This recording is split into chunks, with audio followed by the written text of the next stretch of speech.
tardes, colegas y estudiantes del Derecho. Bienvenidos a la clausura de este ciclo de conferencias webinar que nuestro Colegio de Abogados de la Costa Norte de Jalisco nos invita. Hoy viernes 22 de mayo del presente año es el cierre de conferencias y sin más preámbulo, a cederle el uso de la voz a nuestro conferencista, el maestro Lucio Ricardo Valdés Velázquez, con el tema Conceptos básicos en prevención de lavado de dinero y financiamiento al terrorismo. El licenciado Fernando Loza Valdés nos leerá la remembranza del ponente, por lo que le cedo el uso de la voz. Muchas gracias, señor presidente. Bueno, me dispongo a hacer una breve semblanza del amplio currículum que tiene nuestro ponente el día de hoy, de la siguiente forma. El ponente, Lucio Ricardo Valdés Velázquez, es egresado de la Universidad Nacional Autónoma de México y cuenta con 2 maestrías, una en Derecho Administrativo por la Universidad Panamericana y la otra en Administración Pública por el Instituto Nacional de Administración Pública, el INAP. En el ámbito profesional, cuenta con 25 años de experiencia en el sector público, principalmente el financiero.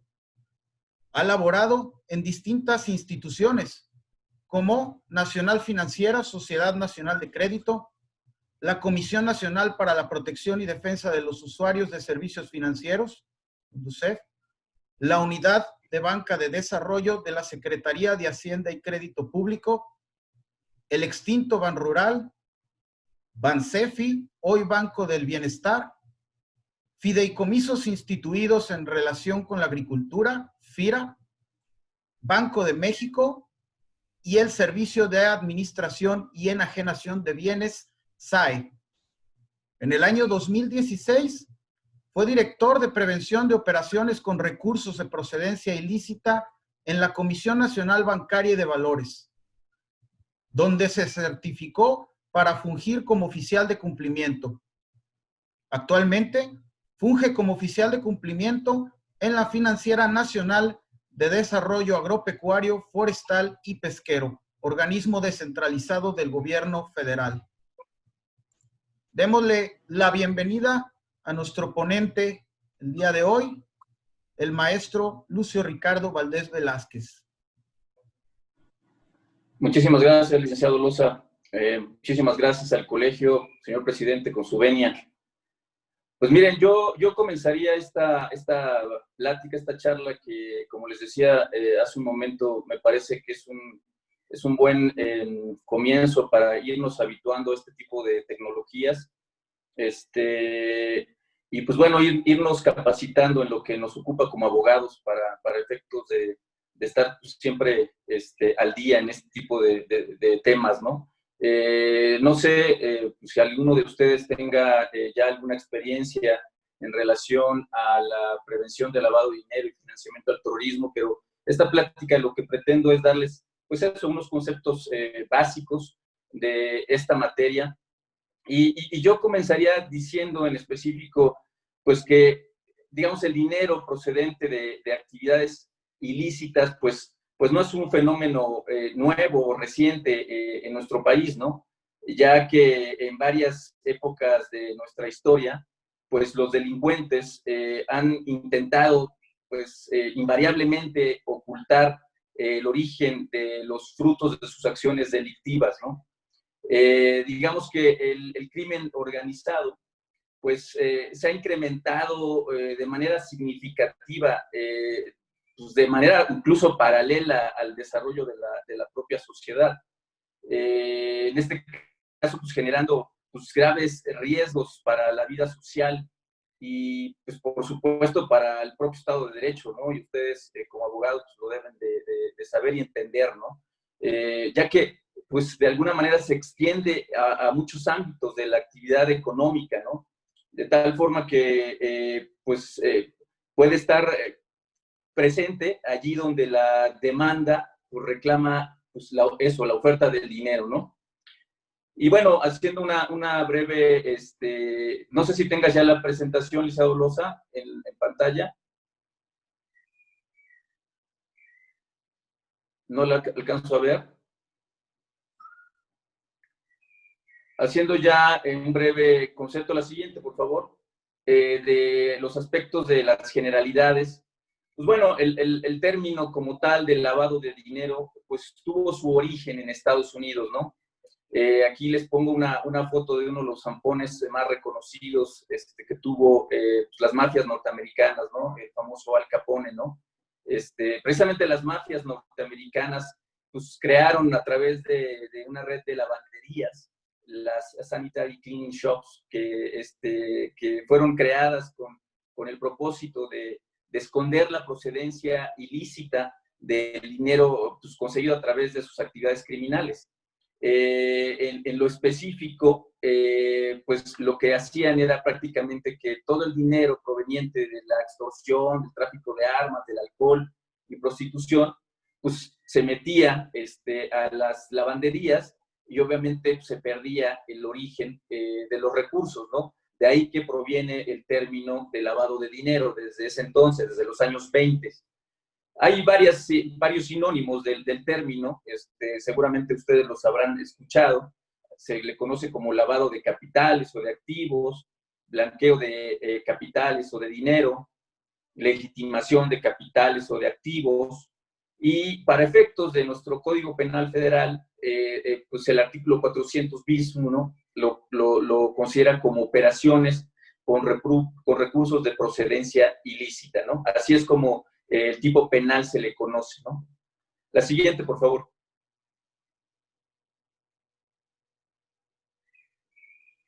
En esta lámina lo que quise darles es una línea de tiempo de los antecedentes que se tienen de la regulación a nivel internacional del lavado de dinero. Digamos, lo que venía manejándose en los años 20 pues, para efectos de los Estados Unidos, pues era una preocupación, o sea, en realidad iba en aumento este tipo de ilícitos debido a la gran cantidad de dinero pues que tenía un origen incierto, que entraba pues obviamente a ese país a través de los bancos y del cual pues no tenían ningún tipo de control. Por ello, en el año de 1970 se crea el Bank Secrecy Act, que es pues, prácticamente la ley de secreto bancario, la cual pues, vino a imponer a las instituciones financieras que se diera un seguimiento más puntual pues de ciertas, digamos, transacciones financieras y a su vez reportarlas a las entidades y a las autoridades. En este caso, por ejemplo, por montos mayores de $10,000. De hecho, esta ley es como el antecedente que hoy conocemos para la elaboración y envío de reportes. Quizá pues muchos de ustedes saben que las instituciones financieras, todo el sistema financiero mexicano está obligado a cubrir una serie de disposiciones de carácter general que fueron creadas por la Secretaría de Hacienda y Crédito Público y que el órgano regulador, que en este caso vigila a estas entidades, que es la Comisión Nacional Bancaria de Valores, dio a conocer a efecto de que nosotros como instituciones financieras, pues cuando tenemos este tipo de actividades o que en el monitoreo diario que hacemos de este tipo de operaciones, si algo nuestro sistema detecta que hay una operación irregular, relevante, se le conoce, o inusual, pues pudiéramos reportarla. Este es el antecedente que se tiene desde 1970 para efectos de la elaboración y envío de reportes, ¿no? Sin embargo, no fue, digamos, suficiente, ¿no? Esta ley, pues que pues, en este caso solo permitía identificar a los lavadores de dinero, pero no se podía sanar. Entonces, en 1986 se crea la Money Laundering Control Act, que pues con esto, esta ley de control de lavado de dinero, pues viene a tipificar ya y penalizar.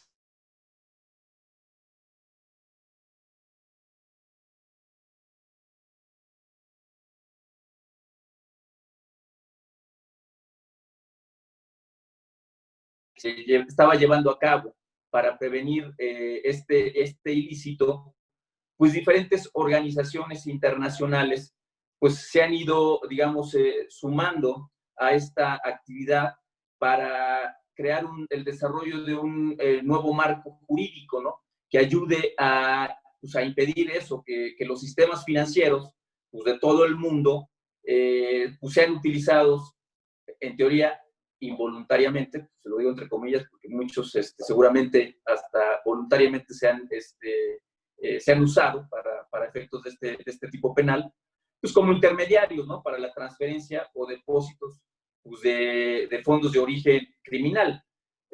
Pues en este caso los más importantes son estos que les menciono. El primero, el de 12 de diciembre del 88, el de Basilea, el cual pues propone reglas y procedimientos para que los bancos colaboren en la detección de operaciones de blanqueo de capitales, obviamente dentro del sistema bancario. Posteriormente, ya en diciembre de ese mismo año, la ONU también pues, preocupada por combatir el narcotráfico, sobre todo, que en esos años en Estados Unidos se incrementó exponencialmente, en ese sentido crea la Convención de Viena y hace pues un llamado, obviamente, a los países miembros de la ONU a cooperar internacionalmente para atacar el narcotráfico, ¿no? Insisto, este fue designado también en ese mismo año, pero el 20 de diciembre del 88. La siguiente, por favor.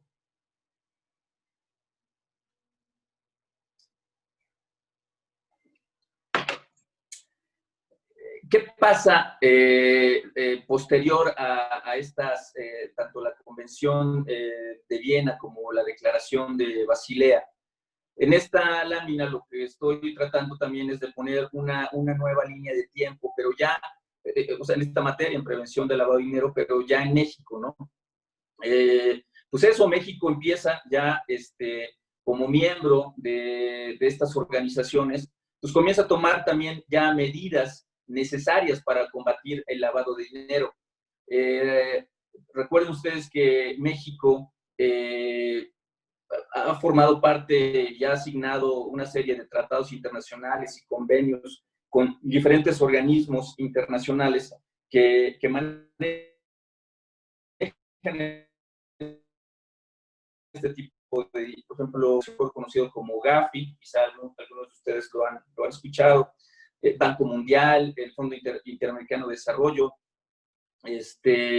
Grupo Egmont, hay un sinnúmero de organismos internacionales que a los países miembros lo que hacen es pues obligar a que su normativa se vaya adecuando para el combate al lavado de dinero y al financiamiento del terrorismo.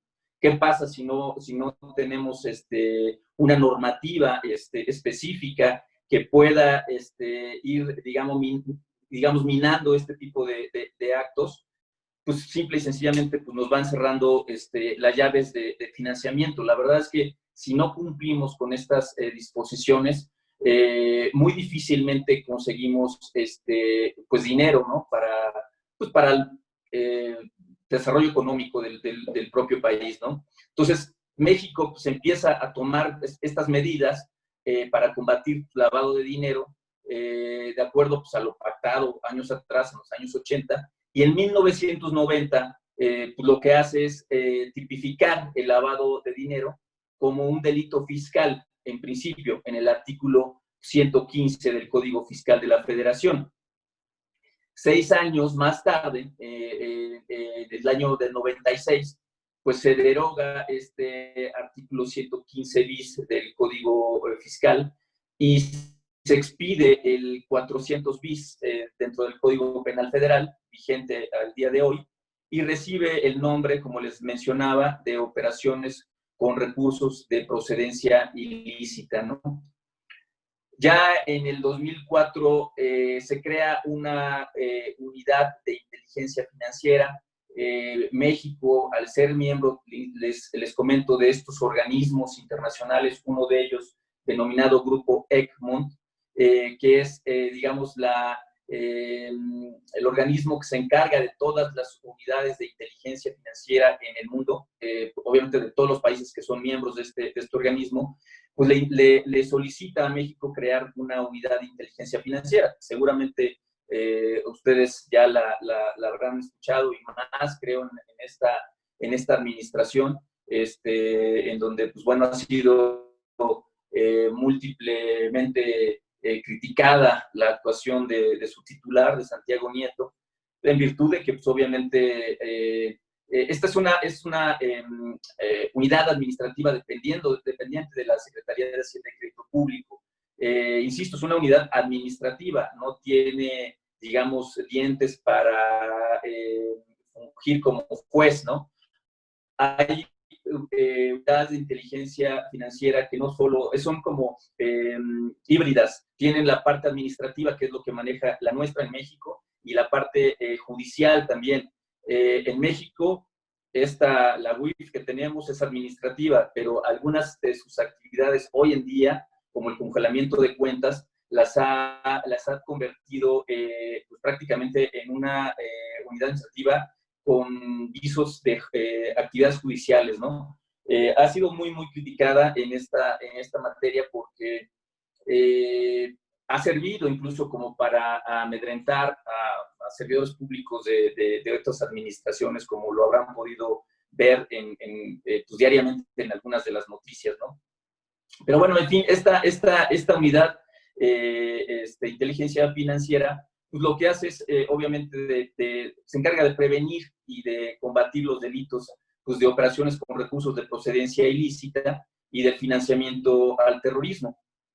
Ya en el año 2014, después de esto, recordarán que se promulga la famosa reforma financiera en este año, y pues conllevó una serie, un conjunto de modificaciones que se hicieron a diversa legislación, sobre todo financiera.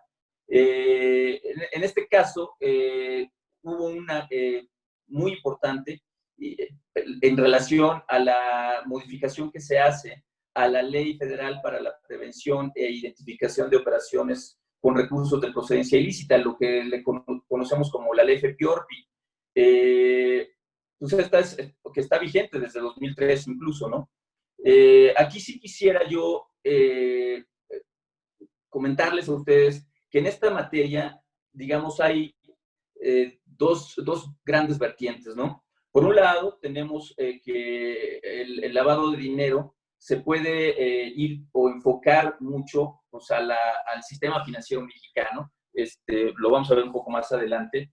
Pero otra gran vertiente también, y esto fue una solicitud que estos organismos que les menciono pues solicitaron a México, que se creara esta ley, porque también el lavado de dinero, pues obviamente se va no solamente a la parte financiera, sino también a la parte económica de los países. Entonces esto, pues obviamente es preocupante por las dos vertientes que les advierto. Por un lado, pues tenemos al sistema financiero, que también obviamente tiene su propia normativa para combatir este tipo de ilícito, pero también por el lado de la economía, pues tenemos otra normativa, que es esta, la Ley FEPIORPI, que regula y que norma precisamente cómo podemos combatir a este delito a través de las sanciones, obviamente, que impone esta ley, ¿no? Son dos autoridades diferentes las que, en todo caso, supervisan y norman a estas actividades. Por un lado tenemos a nuestro regulador, que es la Comisión Nacional Bancaria y de Valores, y por el otro tenemos al Servicio de Administración Tributaria para la parte económica, que es quien, en todo caso, es el que está regulando que, pues, obviamente, las actividades que se conocen como vulnerables y que están establecidas en el artículo 17 de esta ley, pues obviamente cumplan con la normativa, ¿no?, específica, ¿no? Por ejemplo, lo que señalábamos, ¿no?, los reportes de actividades a lo mejor inusuales, por ejemplo, la compra de un vehículo con cierto valor, estos umbrales que se manejan en esta ley, pues obviamente tienen que ser reportados, ¿no? Tienen que tener obviamente un expediente de identificación y conocimiento de sus clientes, como lo tienen obviamente también las instituciones financieras. Pero sí quiero aclararles que son dos grandes vertientes los que se cubren en estos temas, ¿no? La parte económica y la parte financiera, que al final los dos, pues lo que hacen es eso, lavar el dinero, ¿no? En estos dos actos. Bueno, por otra parte, pues esta reforma lo que precisa también son montos, ¿no?, de las transacciones en cuanto a actividades vulnerables que deban informarse a la Secretaría de Hacienda y Crédito Público, las diversas sanciones y temas administrativos en que van incurriendo las personas que oculten o que modifiquen información que les vaya siendo requerida sobre las operaciones que vayan realizando, ¿no? Insisto, en la parte tanto financiera como en la parte económica. Eso es lo que tuvo de relevancia esta reforma financiera, aparte de todas las modificaciones que se hicieron en las leyes financieras, pues para obviamente tener una mejor perspectiva a nivel mundial, alcanzar, digamos, a otros países con otros niveles de desarrollo. Se tuvo esa reforma para estar, digamos, que a la par, ¿no? No sé si lo conseguimos o no, pero bueno, pues esa era también uno de los objetivos que perseguía la reforma financiera. La siguiente, por favor.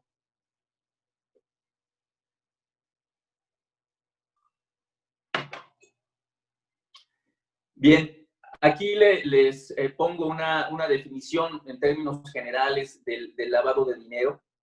Y en esta, pues básicamente lo que nos dice es que consiste en la actividad por la cual una persona o una organización criminal procesa las ganancias financieras resultado de actividades ilegales para tratar de darles la apariencia de que son recursos obtenidos de actividades ilícitas. Esto es lo que, digamos, es el lavado de dinero o una operación con recursos de procedencia ilícita. La siguiente, por favor.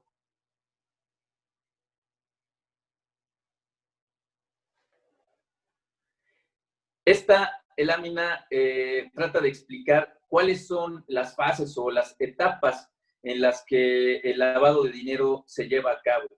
Por un lado, primero pues, tenemos la colocación. ¿Y qué consiste la colocación? Pues propiamente inicia después de que la persona que está cometiendo pues, algunos de los delitos considerados en el lavado de dinero, conocidos como delitos subyacentes en el caso nuestro, o delito previo, pues recibe el producto de la comisión de dicho ilícito en efectivo, como resultado de esta actividad criminal, obviamente. El lavador lo que hace pues, es introducir el dinero en el sistema financiero. En este caso, pues, se dispone de manera física el dinero en efectivo proveniente de actividades ilegales. Obvio, también podría ser, como les insisto, en la parte económica, ¿no? A través de la compra de algún bien suntuoso, ¿no? Ahí es como se introduce el dinero para comenzar a darle una apariencia de legalidad. La siguiente etapa es ya la estratificación. Los recursos, en este caso, y bienes ilícitos, empiezan como a separarse, ¿no?, de su fuente de origen a través de diversas transacciones financieras. ¿Qué es lo que ocurre con esto? Permite como dar una dificultad para poder conectar de dónde provienen estos recursos. No puedes rastrearlos en realidad. No sé si han escuchado el término de follow the money. Pues bueno, seguir precisamente la ruta del dinero es lo que a nosotros como oficiales de cumplimiento se nos dificulta más, porque cuando se empieza a estratificar, es decir, a poner capas sobre capas, a lo mejor puedes constituir una o dos o tres sociedades, o puedes constituir diversos fideicomisos, o puedes hacer transferencias entre cuentas, o bien puedes mandar a otras jurisdicciones el dinero. Ese follow the money es muy difícil para nosotros como oficiales de cumplimiento poder rastrear ese recurso. Y a eso se refiere la estratificación. El chiste es ir como poniendo capas y capas de tal forma que no se pueda rastrear el origen de los recursos. Posteriormente ya viene la integración. Aquí ya el dinero, digamos, ya está limpio. Ya entrando al ciclo entra pues el dinero de una actividad criminal, dinero sucio, cuando ya está integrado, ya sea en la economía o en el sistema financiero, a través de estas transacciones personales o comerciales que se pudieran llevar a cabo, inversiones, compra de artículos de lujo, no sé, a lo mejor inversiones en bienes raíces. Pues aquí el dinero ya se encuentra limpio. Y esto es, digamos, las fases que lleva el lavado de dinero para poderlo, obviamente, pues, limpiar, ¿no? La siguiente, por favor.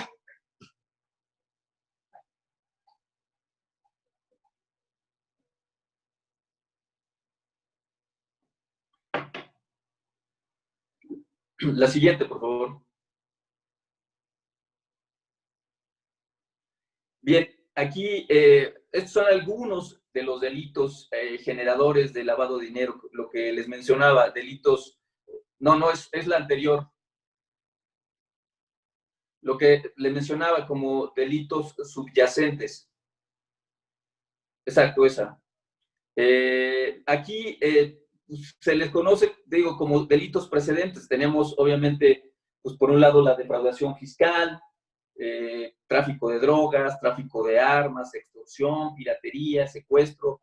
Pues todos ellos son producto precisamente de actividades ilícitas que el dinero que se consigue con ellas, pues obviamente tiene que ser lavado, ¿no? Tiende pues, a hacer eso, pues un dinero que pues finalmente no se puede quedar con la organización criminal, con la persona que comete este tipo de delitos, y lo que hace es obviamente introducirlo hacia el sistema financiero o hacia la economía, ¿no? Pero esos son algunos de los que se generan precisamente con esta actividad, ¿no? La siguiente, por favor.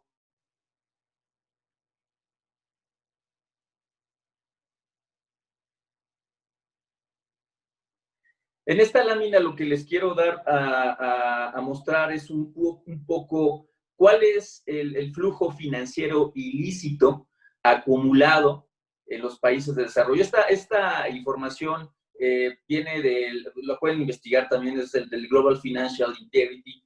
Se realizó en el 2004 a 2013, pero es una lámina que a mí me llama mucho la atención porque si ustedes ven el gráfico de abajo, estamos hablando que el rojo obviamente es lo que nos está indicando mayor potenciación hacia los flujos, de más de 400,000 millones de dólares que se generan de estos flujos y que van obviamente en estos países. Obviamente pues, el flujo financiero ilícito como tal, pues son movimientos transnacionales, ¿no? Ilegales de fondos, que son derivados de actividades como el narcotráfico, como la venta pues, ilegal de armas, del contrabando, evasión fiscal, facturación fraudulenta. Acuérdense que hoy está muy de moda también y que la unidad de inteligencia financiera está muy detrás de todas las empresas factureras que existen hoy, del outsourcing famoso también,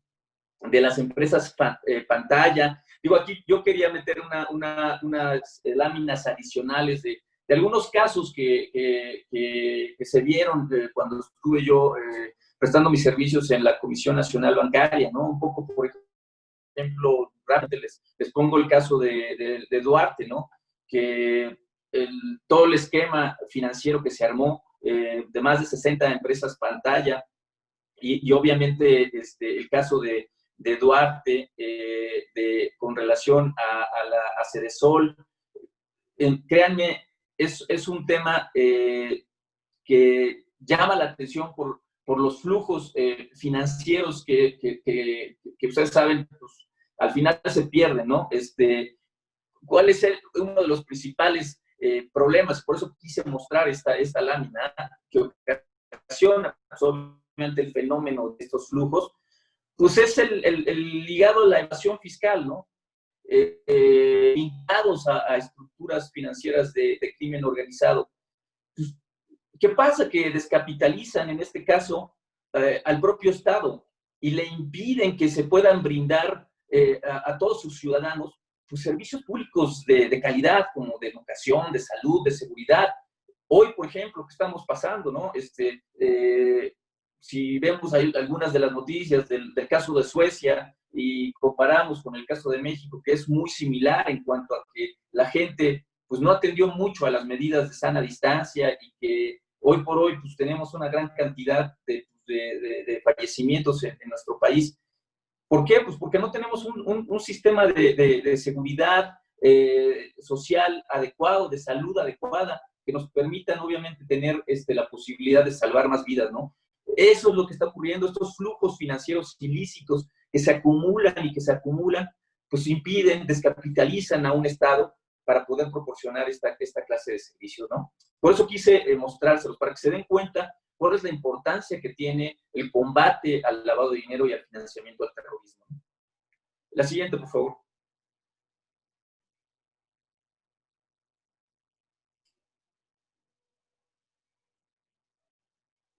Bueno, en esta lámina lo que estoy poniendo es prácticamente lo que reza la disposición, es decir, el 400 bis del Código Penal Federal, en el sentido que se impondrá, es la pena genérica, obviamente, de 5 a 15 años de prisión y de 1,000 a 5,000 días de multa, al que, en este caso, al que por sí o por interpósita persona pues, realice pues, todas las conductas que establece, que más adelante las vamos a ver, pues este tipo penal, ¿no? La siguiente, por favor.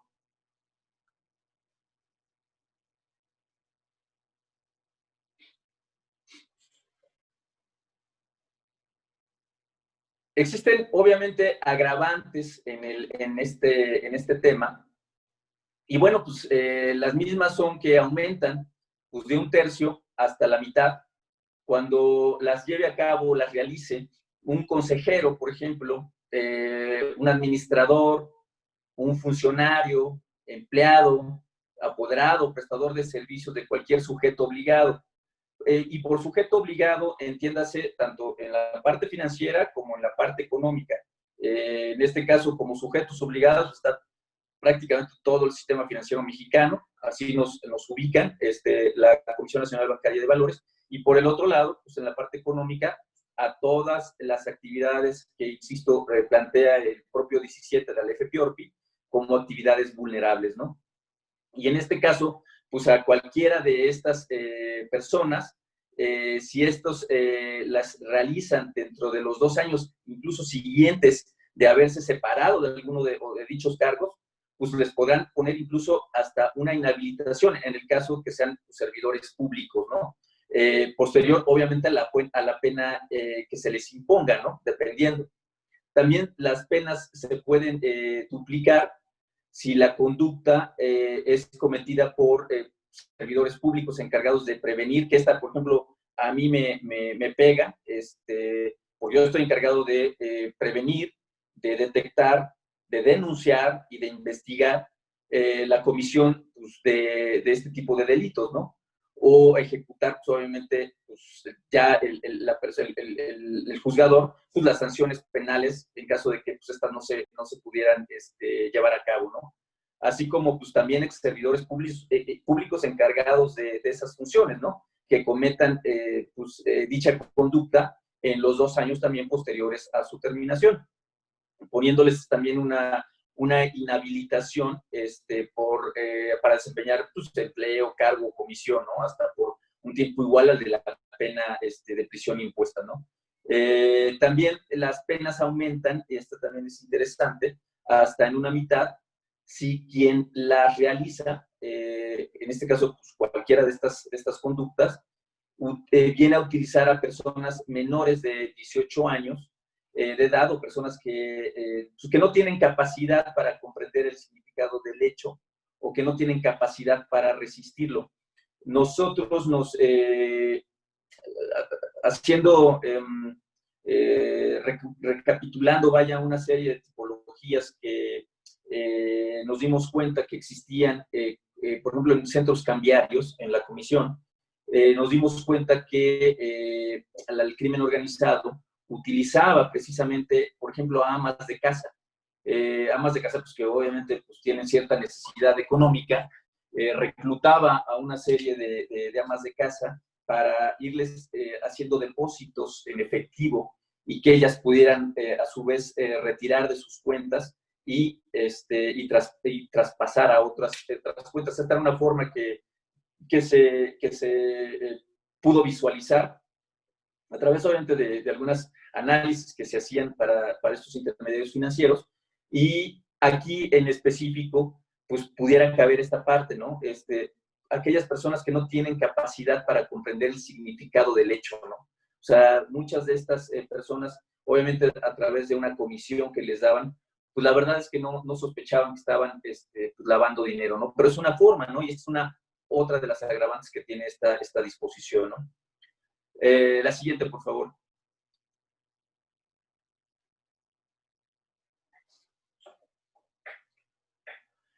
Estas son, digamos, las actividades que veíamos al que cometa por sí o por interpósita personas. Todos estos verbos son los que forman parte del tipo penal de lavado de dinero. Aquí yo quiero pensar que el legislador pues, lo que trató fue de abarcar prácticamente pues, todos los verbos que se le ocurrieron, ¿no? Para englobar, vaya, cualquier clase de actividad, ¿no? Para tipificar a la operación con recursos de procedencia ilícita. Es decir, pues el que adquiera, el que administra, el que custodia, el que recibe, el que dé, el que invierta, traspase. Son 18 verbos, ¿no? Que la verdad es que quizá muy, muy difícilmente nos pudiéramos escapar de una actividad para precisamente caer en este tipo penal, ¿no? Obviamente cuando se tenga conocimiento, ¿no? De que proceden o representan pues, el producto de eso, de una actividad ilícita, ¿no? Entonces, pues para que vean todas las actividades que conllevan precisamente a las operaciones con recursos de procedencia ilícita. La siguiente.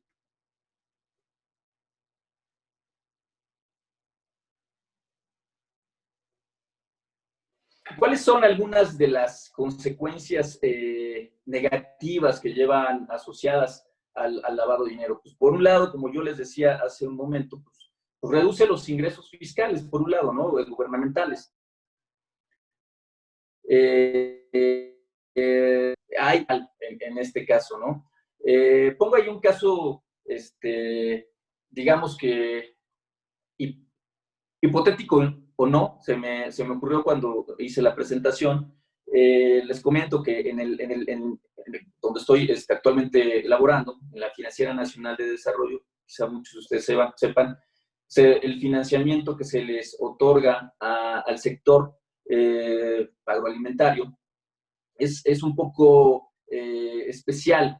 ¿Por qué? Porque muchas de estas personas manejan efectivo, ¿no? El efectivo, para nosotros, los oficiales de cumplimiento, las personas que nos dedicamos a la prevención del lavado de dinero, pues es un foco rojo, ¿no? O sea, dicen, no, pues ya estás manejando dinero efectivo, es que pues, tienes que comprobar el origen y destino de ese recurso, ¿no? ¿De dónde te proviene? Y es muy sencillo, ¿eh? O sea, a ustedes, por ejemplo, cuando van y aperturan alguna cuenta bancaria, la obligación que tiene el funcionario que los atiende, que por cierto es la primera línea de defensa que nosotros tenemos, para que haga una labor de identificación y conocimiento del cliente, pues le solicita una serie de datos. Con esos datos, con esa solicitud, lo que se llama un KYC, de conoce a tu cliente, lo que hacen es dar un perfil, ¿no? Ustedes, obviamente, a lo mejor muchos pues tienen ingresos provenientes de su actividad profesional. Pues eso, al momento de la solicitud, se solicita, ¿no? Quizá tengan algún bien inmueble que lo renten y pues también tienen un ingreso lícito por este arrendamiento que llevan a cabo. En fin, por una serie de actividades que ustedes en su vida diaria llevan a cabo, pues eso lo que va haciendo es precisamente hacer un perfil transaccional, es decir, saber qué tipo de operaciones ustedes van a tener con relación a la contratación comercial con esa entidad financiera. Eso, en nuestro caso, por ejemplo, se da mucho, por ejemplo, en casos de compraventa de ganado. Mucha gente al vender, por ejemplo, ganado, lo que hace es, pues bueno, con la compra de algún ganado le expiden una factura. Esa factura lo que hacen es quizá guardarla, conservarla, y al momento de la reventa entregan esa misma factura, y obviamente pues, todo en efectivo, como les menciono, y pues jamás hay un ingreso proveniente, una utilidad para ese productor de ganado, ¿no? Es una forma como se va de ese impuesto, ¿no? Entonces, por supuesto, no estoy diciendo que sea un narcotraficante, es una persona que tiene una actividad sí lícita, pero lo que quiero que entiendan es que esa actividad conlleva a su vez, y eso es el delito subyacente, una actividad ilícita que está defraudando al fisco. Y por lo tanto es una operación inusual. Y esa operación inusual se tiene que reportar. Se los pongo de esta manera porque, por ejemplo, en el caso de arrendamiento, si nos vamos a nosotros ya como personas físicas que tenemos una actividad profesional, no sé si no estén declarando, ¿no? Por ejemplo, a lo mejor el impuesto respectivo del arrendamiento como tal. Es una forma, por eso en los delitos que les pongo que van asociados a este tipo de delito, pues la defraudación fiscal también entra. Entonces, ojo, cuidado, porque sí se puede investigar algún tipo de reporte de una operación, pues, relevante para el banco, donde ustedes a lo mejor les depositaron una cantidad, traen una regularidad de depósitos, a lo mejor ustedes son abogados muy prominentes, muy probablemente, y pues sus cuentas sean bastante buenas económicamente hablando, pero probablemente en una circunstancia puedan depositarles una cantidad mayor, ¿no? A la que normalmente en su perfil transaccional tienen. Pues ojo, porque esa puede, con base al monitoreo que se hace de este tipo de actividades, pues puede elevar, mandar una alerta, y eso, pues esa alerta se va a la unidad de inteligencia financiera. Así es como funciona esta parte, ¿no? Pero eso es una de las consecuencias negativas, ¿no? Por ejemplo, la evasión fiscal, el aumento de los niveles de corrupción también, el soborno a los funcionarios. Continuamente se ve en el caso nuestro que cambia el nivel de vida, ¿no? de los servidores públicos. Bueno, pues eso también, ¿no? Ojo ahí, porque para nosotros es un reporte de una interna preocupante, ¿no? Cuando ya vimos que el señor, que es el director ejecutivo de algún área, pues ya trae a lo mejor un carro último un modelo, trae pues un reloj que no, de acuerdo a su ingreso, no le das lo suficiente. Ojo también con eso, ¿no? Debilita el sector privado legítimo, pues lo que les mencionaba, las empresas pantalla, ¿no? Con ventajas competitivas sobre las compañías legítimas. También es un caso que se da mucho, ¿no? El fenómeno del narcotráfico, y por eso pongo la nota abajo de esta lámina, la Oficina para el Control de Activos Extranjeros, la OFAC, pues, publicó un análisis donde el Chapo Guzmán controlaba 288 empresas de todo tipo para dar una apariencia lícita a los recursos obtenidos del narcotráfico. Tenía otro estudio, pero no da tiempo para poderles poner casos ejemplificativos, mucho allá en la tierra de Fernando, en Guadalajara. Muchos de los negocios que a lo mejor ustedes han visto, pues son precisamente esas empresas, ¿no? Que tienen pues, ventajas competitivas. ¿Por qué? Porque el dinero les entra prácticamente sin ningún tipo de inversión a nivel accionario, ¿no? De una persona que puso su negocio y que está obviamente trabajándolo de manera ilícita, ¿no? Pues aquí pues las carretonadas de dinero en efectivo pueden llegarle, y obviamente pues eso tiene una ventaja pues desleal con relación a otras del mismo giro, ¿no? Y por eso pues debilita obviamente ese sector, ¿no? El sector privado. Los fondos de lavado de dinero pueden ser utilizados para controlar industrias o sectores enteros de la economía, ¿no? Se sabe que hay, por ejemplo, constructoras inmobiliarias que son utilizadas y que controlan este sector, pues, sea, también tiene un impacto directo en las entidades financieras, el riesgo reputacional. En mi caso, para efectos de toco madera, yo si llegado a tener una situación de esta naturaleza, pero el impacto reputacional que esto trae, es decir, si existe un lavado de dinero que se logre detectar en la institución, pues tiene un impacto que le pega, por ejemplo, a toda la banca de desarrollo. ¿Por qué si en la Financiera Nacional de Desarrollo se está llevando a cabo? Pues ¿por qué no en Banobras? ¿O por qué no en Nacional Financiera? ¿O por qué no en Banco del Bienestar? Pues obviamente, atacan un sector específico, banca de desarrollo, pues también ahí hay que investigar, ¿no? O sea, tiene ese impacto reputacional, ¿no? La siguiente, por favor.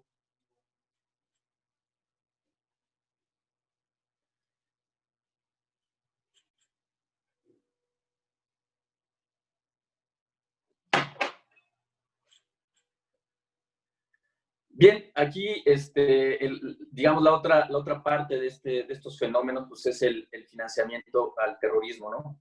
Que también, pues, a lo mejor ustedes no piensan que aquí en México no se da el financiamiento al terrorismo, porque la verdad es que hemos visto más situaciones de este tipo en países como Europa, ¿no? O el tema y que de hecho es donde mucho surgió el combatirlo por el atentado en las Torres Gemelas en Nueva York, ¿no? Pero este fenómeno del terrorismo, la verdad es que se da. Vamos a ver un caso que sí les traigo, más avisor de las actividades que en algunos casos se pueden generar, ¿no? Con el terrorismo.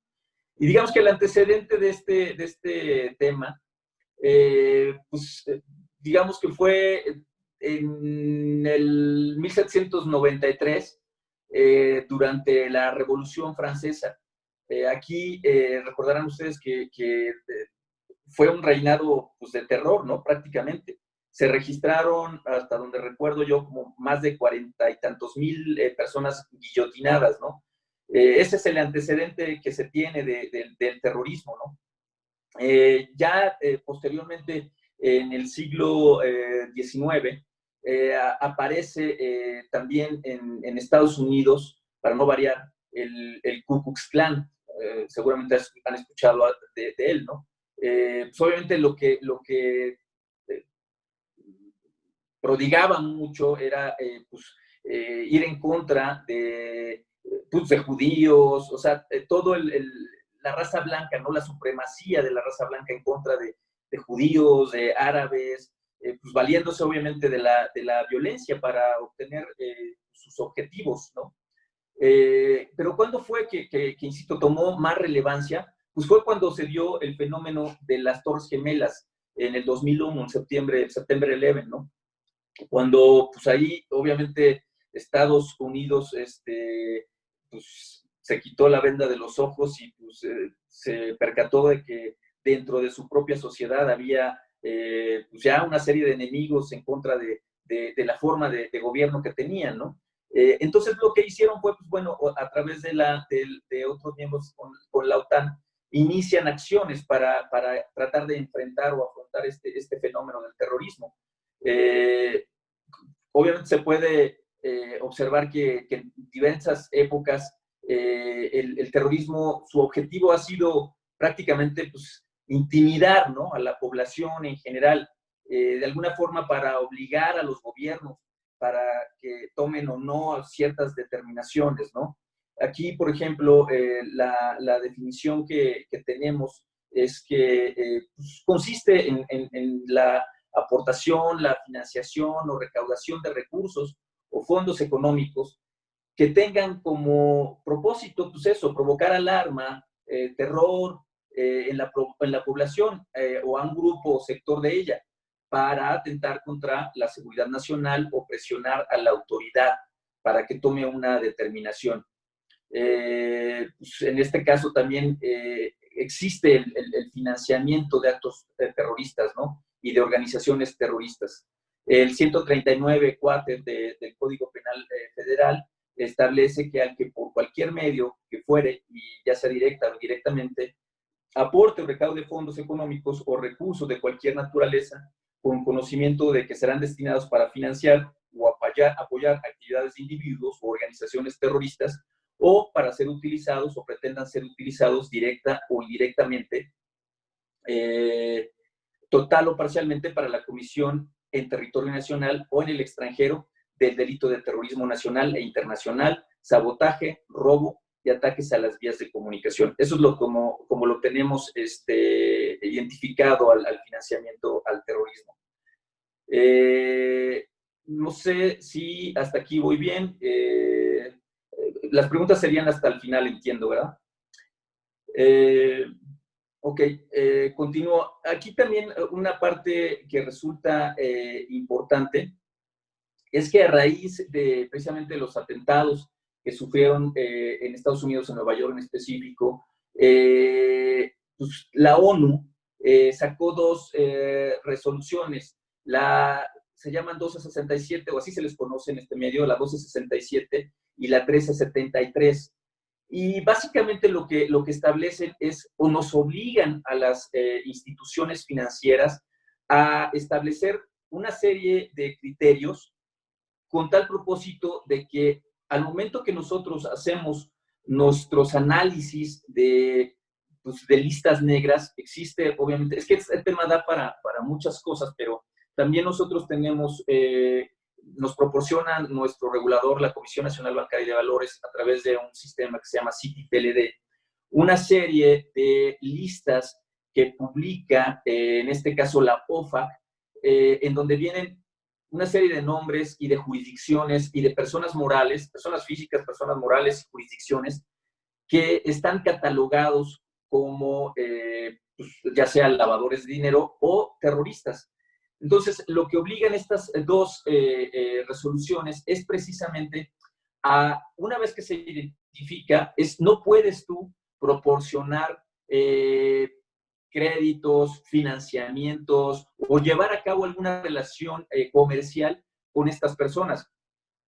Hay una serie de nombres que nos llegan pues prácticamente cada tercer, quinto día, que tenemos que bajar a nuestro sistema de monitoreo, introducirlas a nuestras bases de datos, y cuidado con que se nos pase una persona, porque, pues bueno, ahí sí nos metemos en un problema serio, ¿no? Entonces, este tipo de normativa estableció la ONU para tratar de no financiar este fenómeno del terrorismo, ¿no? La siguiente, por favor.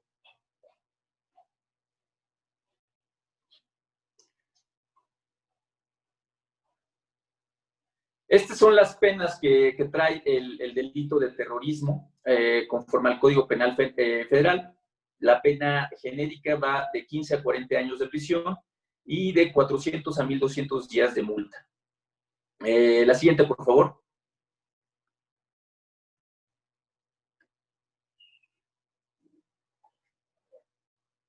Estas son las agravantes que manejan también pues, las disposiciones en este sentido.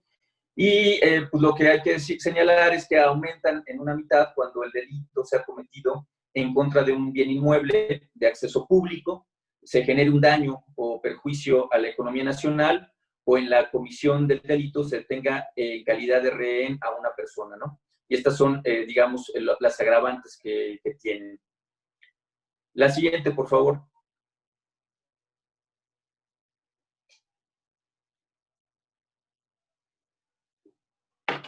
Bien, este es uno de los casos que les traigo. Es un caso de estudio precisamente relacionado con el terrorismo, que fue pues, elaborado ahí en las oficinas de la comisión junto con otras autoridades. Y pues este documento pues, describe algunas pues, características que fueron encontradas, ¿no? en los reportes de operaciones inusuales que enviaron algunos transmisores de dinero, en cumplimiento obviamente con la solicitud que se envió por la Unidad de Inteligencia Financiera. Y participa también obviamente la Comisión Nacional Bancaria de Valores como regulador de este tipo de organismos, ¿no? Si quieres irle pasando toda, claro.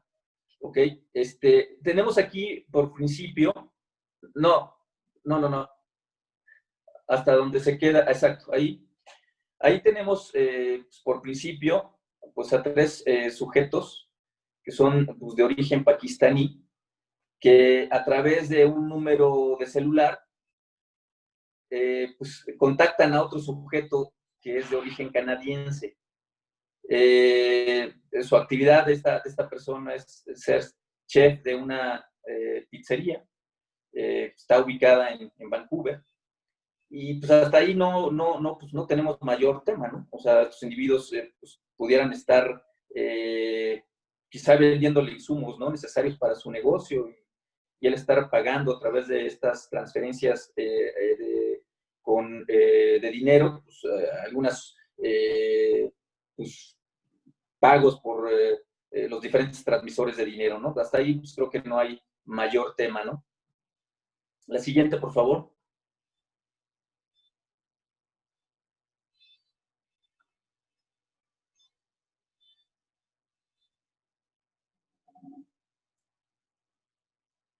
La siguiente. Exacto. Digamos que aquí, pues, sin embargo, este mismo individuo comienza a enviar sumas de dinero hacia Estados Unidos y México. Otra, por favor. A través también pues, de estos transmisores de dinero. Y no piensen que son cantidades fuertes, ¿no?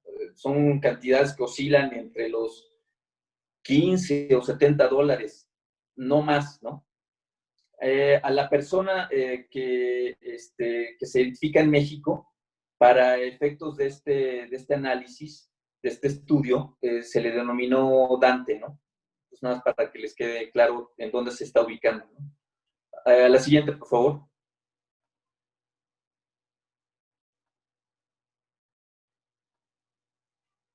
Entonces, te digo, empieza a llamar más la atención, si quieres irle, exacto, pues obviamente de los oficiales de cumplimiento de estos intermediarios financieros, cuando desde Afganistán y Pakistán contactan al mismo individuo en México y también hacia otra de las ciudades aquí en México, en específico Guatemala, perdón.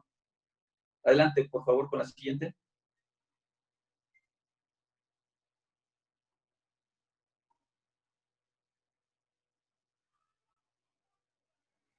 Aquí, después de hacer los análisis de las operaciones inusuales, nos arrojaron algunos resultados interesantes, ¿no? Como que este beneficiario recibía 10 o más transferencias, en este caso Dante, órdenes de pago, ¿no? También nacionales o internacionales, durante un periodo de un mes calendario, que pues, a su vez que también pues, provenían de 5 o más países o jurisdicciones diferentes, ¿no? Durante el periodo también de un mes. En ese sentido, lo que empezó la autoridad o determinó fue que esos escenarios tenían una tipología muy atípica, ¿no? Y por lo tanto, pues se debía de investigar más a fondo. Como pueden ver en esta red de vínculos pues, que interviene en el envío de fondos hacia Dante, se va haciendo un poco más grande, ¿no? Ya los países con los que se relaciona el mayor número de reportes pues son, entre otros, Estados Unidos, pues Brasil, Haití, Canadá. Sin embargo, en esta red pues, no apareció otra persona que para efectos de este análisis le llamamos Margaritas. No sé si lo pueden ubicar en la lámina, está un poco más arriba de Dante, ahí nos aparece, ¿no? Esta persona se le enviaba también recursos a través del contacto de Dante y desde Pakistán.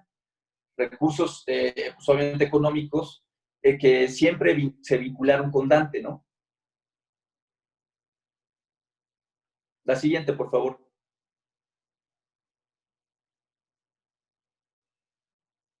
Un poquito más. ¿Sí se aprecia ahí? Exacto.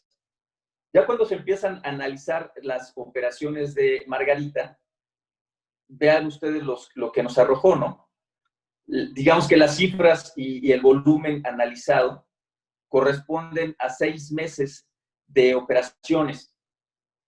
Primero, pues bueno, se pudo obtener toda esta información, pues porque es obligación de los oficiales de cumplimiento conservar por lo menos 10 años la información de los expedientes y sus operaciones de todos los clientes que acuden con ellos.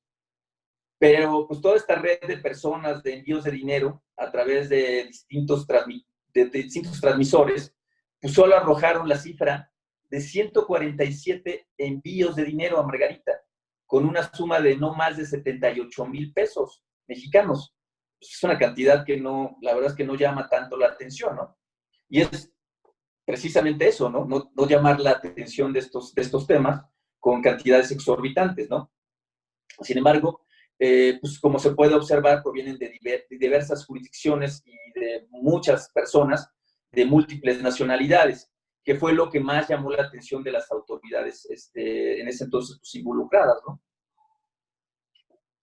La siguiente, por favor. Aquí les presento a Margarita. Ella es Margarita, la persona que, pues, de la izquierda que sostiene a su hijo y quien vivía en Tapachula, Chiapas. Esta persona tenía un comedor precisamente que atendía a inmigrantes. La persona de la derecha es una inmigrante proveniente de Turquía. Cuando llegó en este caso la autoridad migratoria al comedor de Margarita, pues se encontraron incluso, y se aprecia en esa foto, múltiples agradecimientos que estaban pintados en las paredes del lugar y oraciones y alabanzas hacia Alá, ¿no? Entonces, pues, eso también, por supuesto, llamó mucho la atención de las autoridades migratorias, ¿no? La siguiente, por favor. Al final, digamos, este es el universo de operaciones. Imagínense ustedes el nivel que lleva, ¿no? Este tipo de decisiones. La verdad es que como si fuera una especie de dar dinero como robo hormiga, ¿no? O sea, muy pequeñas cantidades, pero vean el cúmulo de gente que se va generando y que pues, al final trae un propósito, ¿no? Que es precisamente el financiamiento al terrorismo. La siguiente, por favor. En este caso, las personas que aparecen en este recuadro, todos son de origen musulmán, radicados algunos en Estados Unidos, Nueva York o Florida, y otros en Pakistán y Turquía. Todas estas personas servían de conexión entre las diferentes células, ¿no? La siguiente, por favor.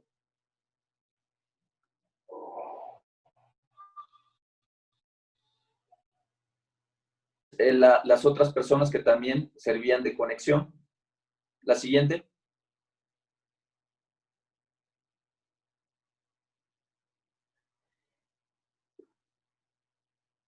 Y digamos que aquí lo que se puede apreciar es precisamente la concentración de pagos o el corredor que existía entre todas las operaciones y países que se involucraron en este tema.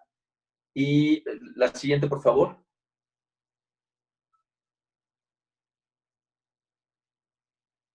¿Y en dónde se concentraban estos pagos? Pues en Chiapas, ¿no? En específico en Tapachula, ¿no? Pues iban al comedor de Margarita, ¿no?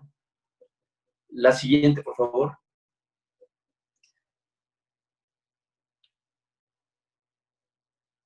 Entonces, para que vean que no estamos tan lejanos a que se pudiera dar un fenómeno de esta naturaleza, pues este es un caso de estudio verídico que se generó.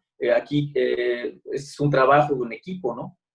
Con la Fiscalía Especial para Delitos de Violencia contra las Mujeres y Trata de Personas, pues el FEBINTRA, el Instituto Nacional de Migración, Policía Federal, CISEN, Comisión Nacional Bancaria.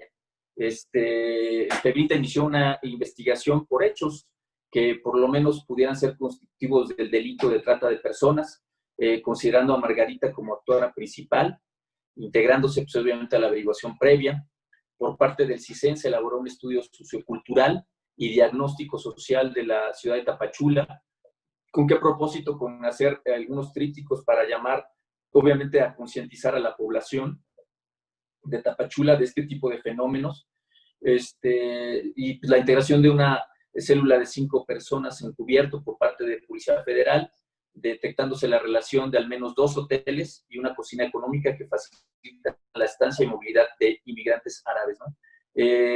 Con todo lo anterior, pues, se hicieron un planteamiento de reformas normativas para el endurecimiento de controles, en específico ahí a través de la Comisión Nacional Bancaria de Valores y la Secretaría de Hacienda y Crédito Público, se dio aviso a todos los transmisores de dinero, dándoles este tipo de tipologías para que al momento en que ellos ubicaran, detectaran este tipo de operaciones, pues alertaran inmediatamente a la Unidad de Inteligencia Financiera y a las autoridades correspondientes para poder mitigar este tipo de temas, ¿no? Aquí, pues, vemos que este fenómeno, pues, se repite, de acuerdo a las visitas realizadas a los siguientes transmisores de dinero. Margarita opera sin preferencias a través de ellos, ¿no? En el caso Western Union, MoneyGram, Coppel, ¿no? Quien en específico nos dio digamos, la pauta para seguir el rastro de este tema fue el transmisor de Electra, ¿no? El oficial de cumplimiento, tuvimos mucho contacto con él para pues, obviamente iniciar las indagatorias respectivas junto con la Fiscalía, pero fue él el que inició, el que hizo este análisis, y de ahí empezamos a partir con otros transmisores, ¿no? Se hicieron acciones enfocadas para efectos de los transmisores. Se emitió se llaman GTO, que son avisos específicos que se tienen que dar a estos tipos de intermediarios para generar esta tipología. Y pues bueno, necesitas tener de 6 meses atrás información estadística y operaciones inusuales, pues, cuando precisamente se reciban de 10 o más transferencias nacionales o internacionales durante un periodo de un mes calendario. Si se empieza a ver este tipo de actividades inusuales, pues obviamente ellos tienen obligación de reportar, o que el beneficiario reciba transferencias provenientes de 5 o más países durante un periodo de un mes calendario. En ese momento, entonces, su sistema de monitoreo levanta el alertamiento y entonces se empieza a monitorear de otra manera, ¿no? Poniéndole quizá un nivel de riesgo adicional a ese cliente o al beneficiario de esos recursos. En fin, se tiene que ir, obviamente, paulatinamente trabajando para hacer el análisis respectivo. La siguiente, por favor.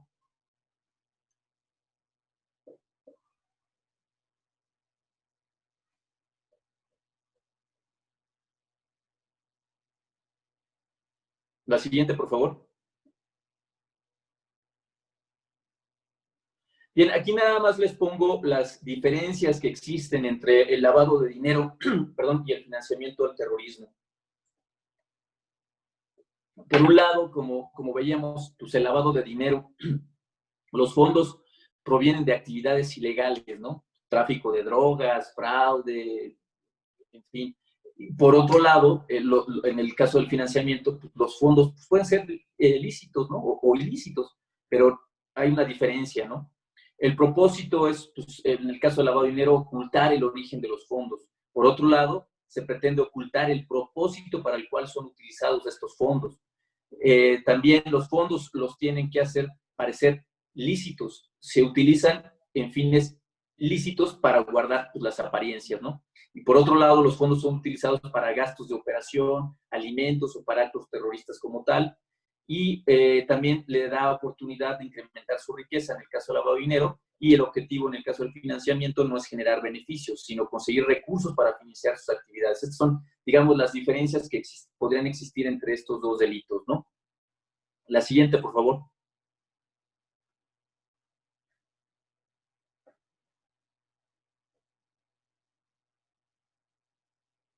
Y por último, nada más, obviamente agradecerles a todos su presencia en esta charla y suplicarles verdaderamente que no olvidemos qué hay detrás de este tipo de delitos.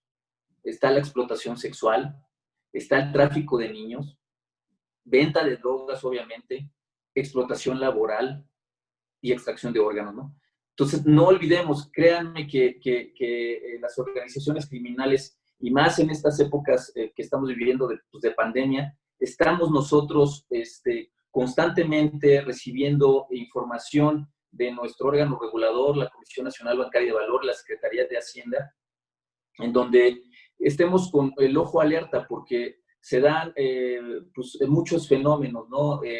Hoy por hoy, el tema de identificación biométrica está siendo muy estudiado, muy analizado y poniéndolo en práctica, porque está el robo de identidad en este momento impresionante, ¿no? Y esa es otra forma también de lavado de dinero, ¿no?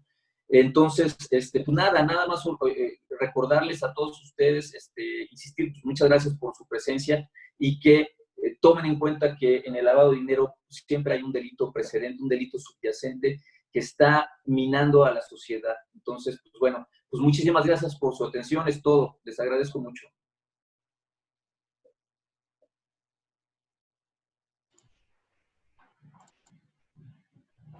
Muchas gracias al ponente. Señor presidente, si está de acuerdo, pasamos a una breve ronda de preguntas. Muy bien, licenciado Fernando. Es correcto, pasamos a la ronda de preguntas y respuestas. Excelente ponencia, maestro Lucio Valdés. Adelante. Bien, gracias, presidente. Les comento de manera breve la mecánica de las preguntas. El ponente contestará algunas y con el ánimo de tampoco aquí extendernos en respeto a su tiempo, vamos a hacerlo de forma ordenada. Voy a darle el uso de la voz a quien haya levantado la mano primero. Cedo el uso de la voz al licenciado Eduardo Martínez.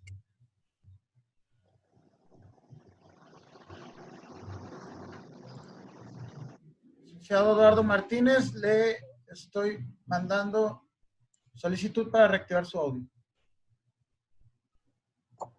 Buenas tardes, ¿sí me escuchan? Fuerte y claro. Sí, adelante, ¿qué tal? ¿Qué tal? Buenas tardes. Ay, disculpen que no haya podido estar con el video, pero he andado en la calle, pero al pendiente, muy interesante la plática, muy interesante. No, al contrario, muchas gracias. Muchas gracias por la invitación, licenciado Fernando, muchísimas gracias. Un saludo a todos los abogados de Puerto Vallarta y a los que vengan de fuera o estén, o cómo no van a venir, ¿verdad? Están allá en otros lugares por esta vía electrónica. Saludos a todos. Un abrazo.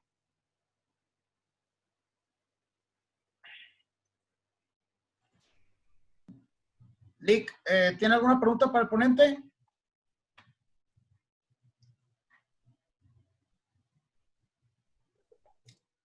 Lick, Eduardo.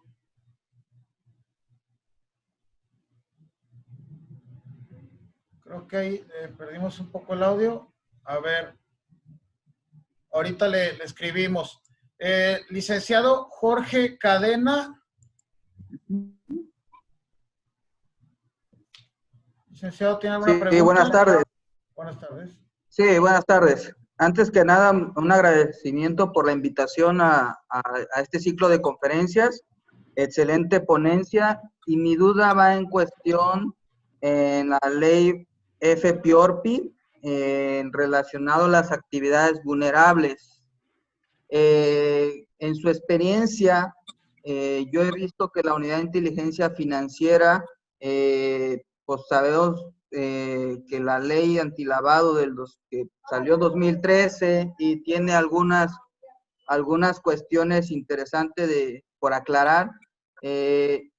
Mi duda en respecto es a la fracción quinta, donde la autoridad ha tratado y desde todos sus puntos de vista considerar que la enajenación de un bien inmueble sin desarrollar, hablamos de una empresa, una persona moral que adquiere un terreno y no lo desarrolla y por cuestiones del destino, que puede ser como ahorita, que no pudo desarrollar y tenga que venderlo, es una compra-venta normal. La comercialización, la enajenación o la venta de ese inmueble sin desarrollar, desde su punto de vista, es una actividad vulnerable aun y cuando no es una prestación, no es una actividad habitual de la entidad. Pues mira, mi punto de vista yo te diría que es una, como tal, el propio notario público, que es el que se encarga de la formalización del contrato, tratándose de un bien inmueble, tendría que dar el aviso si es que esto fue una actividad considerada vulnerable. O sea, es decir, si es que, por ejemplo, se pudo haber llevado a cabo la compraventa con recursos en efectivo, tienes un umbral para poder llevar a cabo esta. Si el notario público no llevó a cabo, porque él es el obligado a hacer el llamamiento hacia la autoridad si existe alguna irregularidad con la compra, ahí pudiéramos decir que es una actividad que tiene un viso para lavado de dinero. Si no la hizo el notario, no tendría por qué tener algún problema.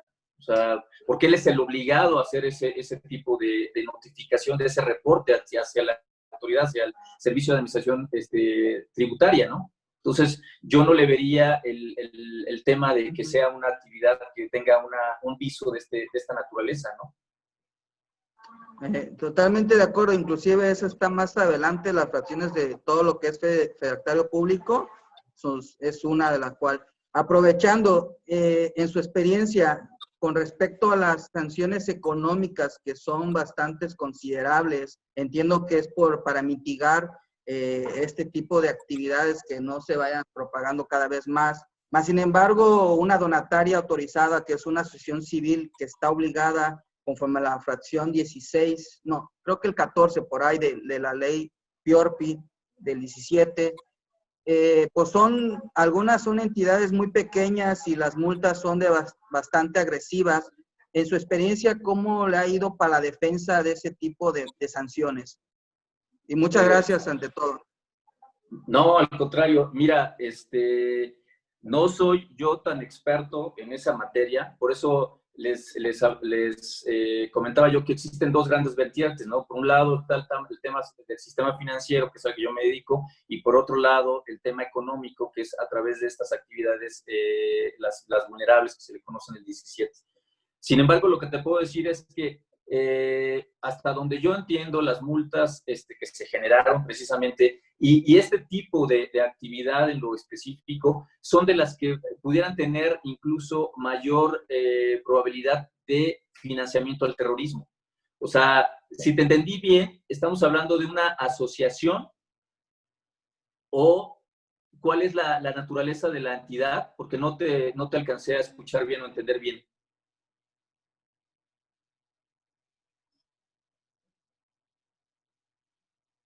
Perdón, se me fue el audio, no sé si... Es una asociación civil sin fines de lucro. Una asociación sin fines de lucro recibe donativos, conforme al 17 está obligado, por si rebasa cierto umbral, estaría obligado a dar cumplimiento a la cuestión de la ley antilavado. Y sí, en general las sanciones económicas son fuertes, entonces, más que nada mi duda es si usted había visto una forma de litigar esas sanciones, en el sentido de que a lo mejor la capacidad económica de los contribuyentes no tenga lo suficiente para cubrir esas sanciones. No he tenido yo la oportunidad de litigar ese tipo de actividades, soy honesto. Lo que sí yo entendería que las sanciones que se están poniendo en esta legislación y en este tipo de figuras, la naturaleza jurídica, te digo, se presta mucho para efectos de financiamiento al terrorismo. Y por eso, por las donaciones que pudieran estar recibiendo, precisamente lo que veíamos en el caso en específico, precisamente por eso las sanciones pudieran estar muy elevadas. Pero la parte relacionada con alguna defensa en ese sentido no te la puedo decir porque no he tenido una experiencia sobre el particular, ¿no? Bueno, de antemano, muchas gracias por la ponencia. Me quedó agradable la charla y le agradezco todo, ¿no? No, al contrario, gracias a ti. Bien, cedo el uso de la voz a licenciado Álvaro Ignacio Varela. Licenciado, buenas noches. De antemano también agradecerle la ponencia, muy interesante. Y yo tengo dos preguntas que van de la mano. La primera sería, para la unidad de inteligencia financiera, todo lo que son las aplicaciones que hoy conocemos como Forex, Binomo, que te permiten a ti, persona X, o sea, poder invertir pequeñas cantidades en la bolsa o en diferentes empresas y tener una retribución por ese dinero, ¿podría considerarse lavado de dinero? ¿O también al terrorismo se le podría considerar? Sí, fíjate que sí es una pregunta interesante porque como seguramente debes de saber, muy recientemente también se empezó a regular este tipo de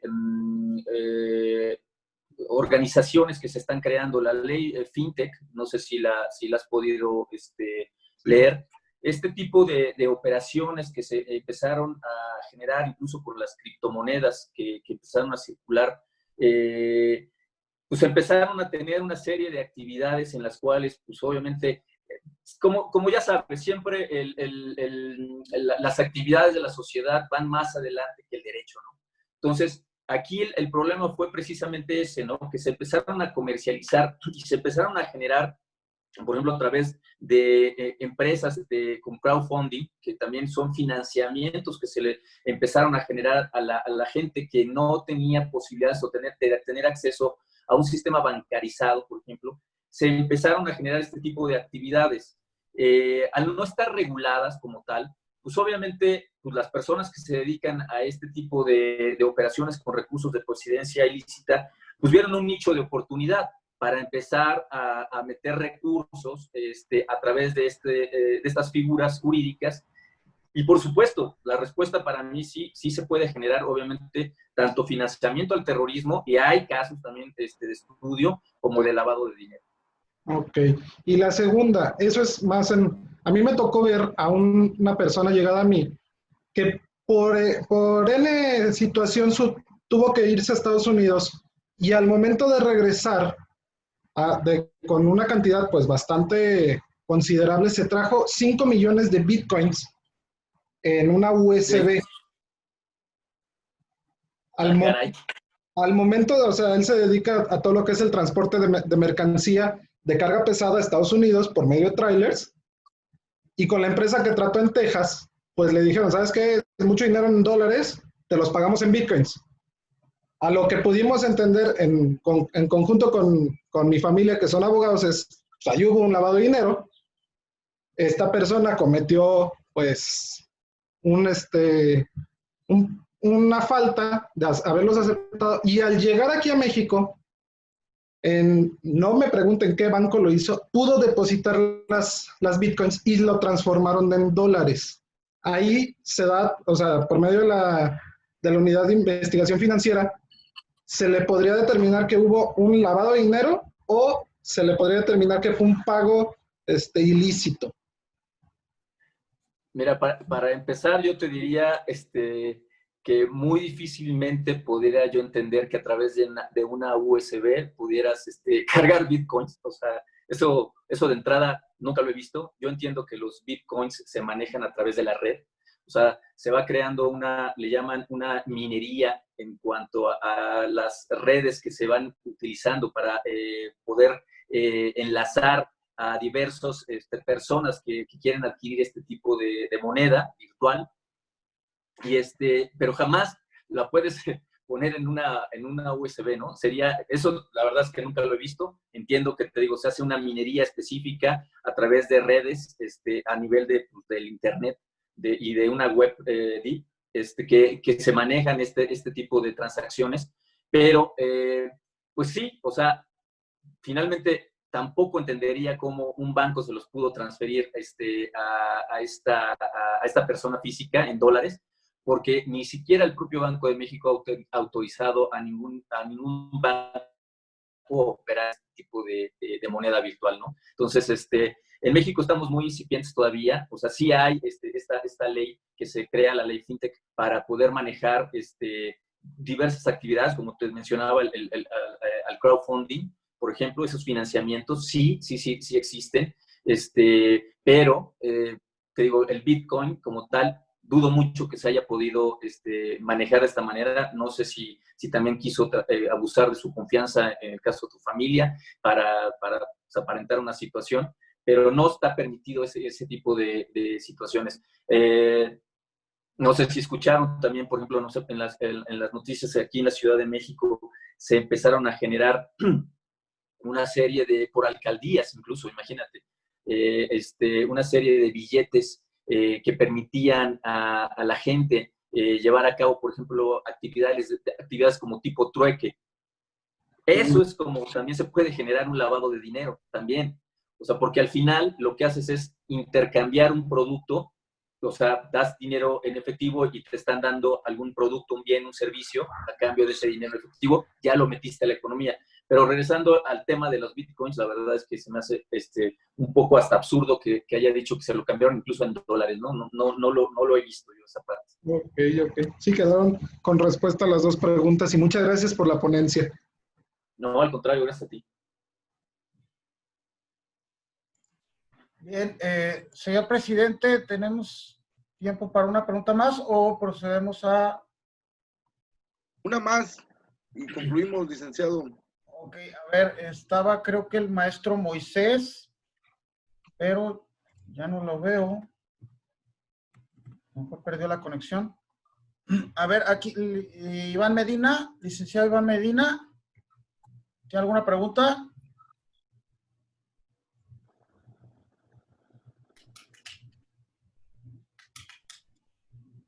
Por ahí, creo que...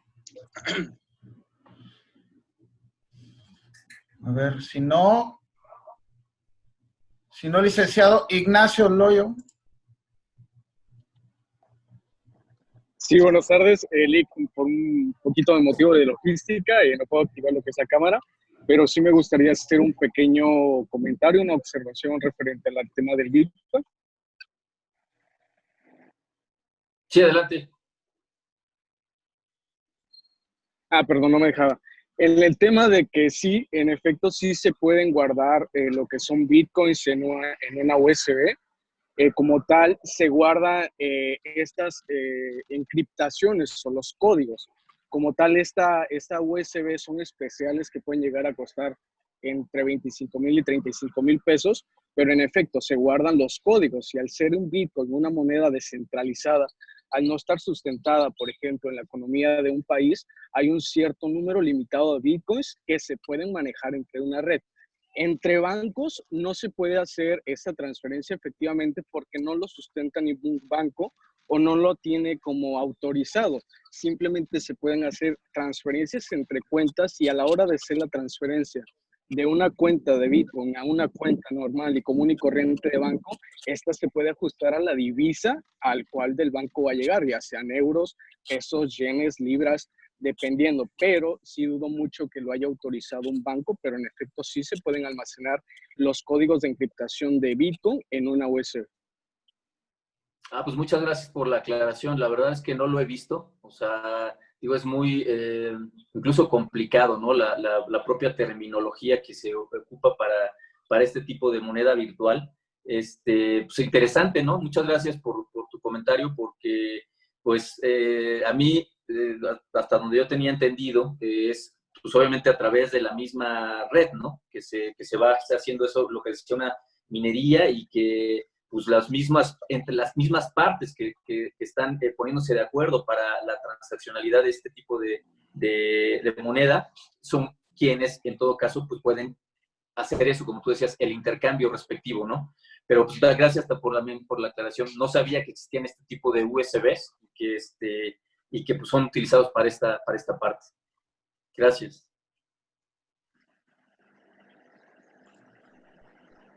Pues bien, señor presidente, ¿tiene el uso de la voz? Bien, gracias. Muchas gracias, maestro Lucio Ricardo Valdés Velázquez, por esta magnífica ponencia. A nombre del Colegio de Abogados de la Costa Norte de Jalisco AC, le hacemos la entrega virtual, posteriormente física, de este reconocimiento. Pues muchísimas gracias, señor presidente. Le agradezco mucho la invitación a todos ustedes, al colegio, por supuesto. Gracias, licenciado Loza, por la invitación y espero que no sea la única. Y como les comenté yo al principio de la plática, pues me gustaría que sea presencial para conocer el bello puerto, ¿no? Perfecto. El reconocimiento dice lo siguiente: Colegio de Abogados de la Costa Norte de Jalisco AC otorga el presente reconocimiento al maestro Lucio Ricardo Valdés Velázquez por su destacada participación con el tema Conceptos básicos en prevención de lavado de dinero y financiamiento al terrorismo. Firma la licenciada Alicia García Cueto en su calidad de tesorero, la maestra María Concepción García Sandoval en su calidad de secretario y su servidor Florencio Martínez Jiménez en calidad de presidente de este Colegio de Abogados de la Costa Norte de Jalisco AC. Pensar con justicia, decidir con equidad y actuar con la ley.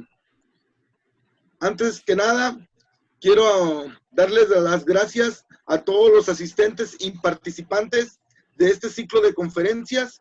Le agradezco al licenciado Fernando Loza Valdés, a la maestra María del Socorro Macías Moreno, a la maestra María Concepción García Sandoval y al licenciado Eusebio González Jerónimo por su gran desempeño y colaboración dentro de este ciclo de conferencias. Y por supuesto a todos y cada uno de los ponentes que desinteresadamente nos transmitieron sus conocimientos jurídicos de gran importancia. Muchas gracias, maestro Lucio Valdés. Y si no hay más, siendo las 8:38 de la noche, damos por concluida este ciclo de conferencias. Muchas gracias a todos y hasta la próxima. Gracias, que estén muy bien, buenas noches. Gracias. Gracias a todos y gracias, maestro. Gracias.